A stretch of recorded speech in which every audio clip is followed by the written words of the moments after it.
Xiangxi corpse walking is a mysterious and ancient folk legend from the Xiangxi region of Hunan, China. This region has been geographically isolated for a long time, with rugged mountain roads, making it difficult for people who died away from home to be brought back for burial. In the culture of the Miao and Tujia people of Xiangxi, there is a strong desire for falling leaves to return to their roots, meaning that they believe the soul must rest in their homeland. Thus, the unique and mysterious profession of corpse walking was born. Corpse walkers usually operate at night, using talismans, bells, peachwood, and other tools to guide the dead bodies back home. The corpses often stand in a row, walking upright with the walker leading in front with a bell.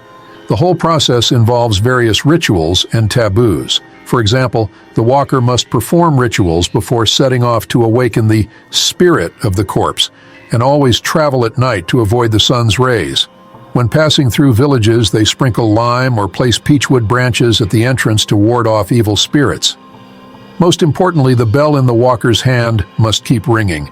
If the bell stops, unexpected supernatural events may occur. This profession is deeply connected to the culture of Feng Shui, Taoism, and witchcraft in Xiangxi, creating a unique cultural phenomenon. The stories of Xiangxi corpse walking reflect the local people's attachment to their homeland and their understanding of life, death, and the soul. Jin's family has been in the Xiangxi corpse walking business for 4 generations.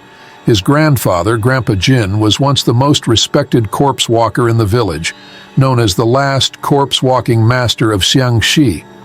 When Jin was a child, he often saw his grandfather carrying a bell and talismans, walking silently through the village. After sending off a group of corpses, Grandpa Jin would sit quietly at home, eyes closed, as if recovering from a great exhaustion. When Jin grew up, his father gradually took over the task of corpse walking. Although modern transportation has made corpse walking less necessary, Jin's father believed that it was not just a job, but a family responsibility and tradition, a promise to their ancestors. When his father felt that he was getting older and could no longer walk the mountain roads as he used to, he began teaching Jin the family craft.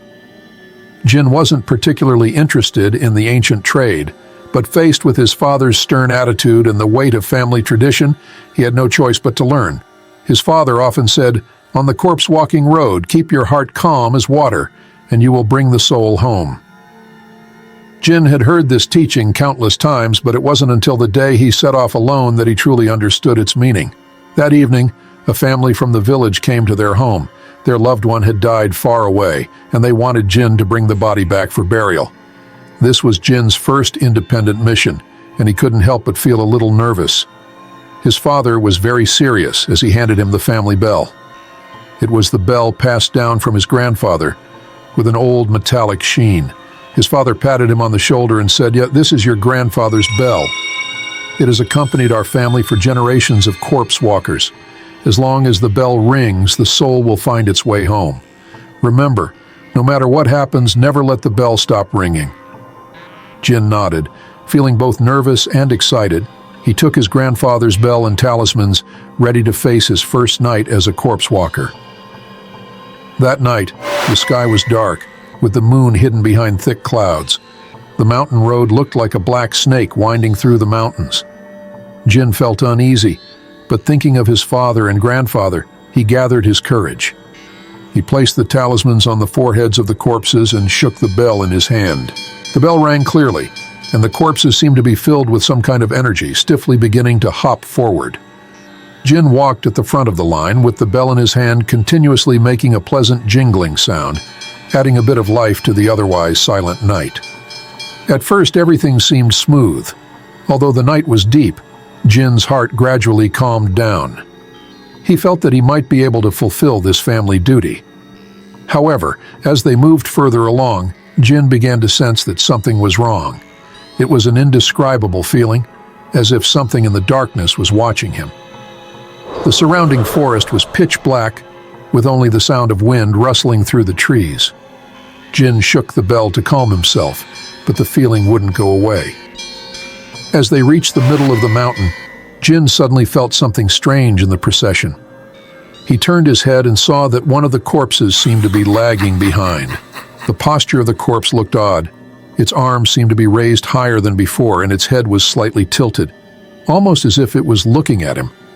Jin's heart skipped a beat, but he knew that showing fear was the biggest taboo for a corpse walker on the road. He forced himself to stay calm, kept ringing the bell, and led the corpses forward. Yet the cold feeling only grew stronger. They came to a fork in the mountain road. According to the rules, Jin sprinkled lime to ward off evil. However, just as he did so, a sudden cold wind blew, scattering the lime instantly. Jin frowned, feeling an inexplicable sense of fear. He hurried his steps, wanting to leave the place as soon as possible. But just then he heard a strange whisper from behind. "I want to go home." Jin quickly turned around and saw that the head of one of the corpses was turning toward him at an eerie angle. The face had no expression, the eyes were empty, but the corners of its mouth slowly curved into what looked like a smile. Jin felt his blood freeze, an intense fear overwhelming him. At that moment, he remembered his father's words. As long as the bell rings, the soul will find its way. He forced himself to push down his fear and shook the bell vigorously. The bell's sound grew faster and louder, as if declaring his determination to whatever was lurking in the darkness. The bell's ringing, which had been clear and steady, now became urgent.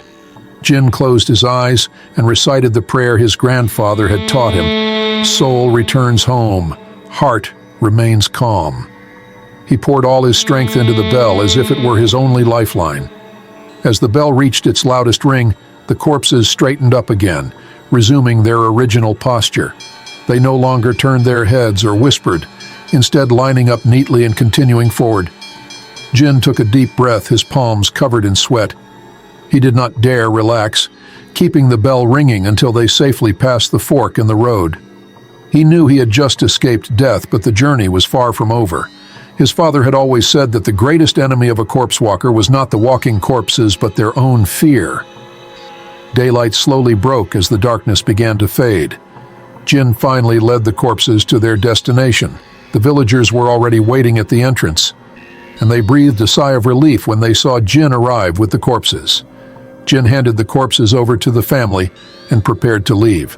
His father stood at the village entrance, watching him from a distance, his face showing a mix of satisfaction and concern. However, just as Jin was about to step out of the village, he suddenly heard a whisper in his ear. "I will come back." The voice was faint, as if coming from another world. Jin quickly turned around. The peach trees at the village entrance swayed gently in the breeze, as if bidding him farewell.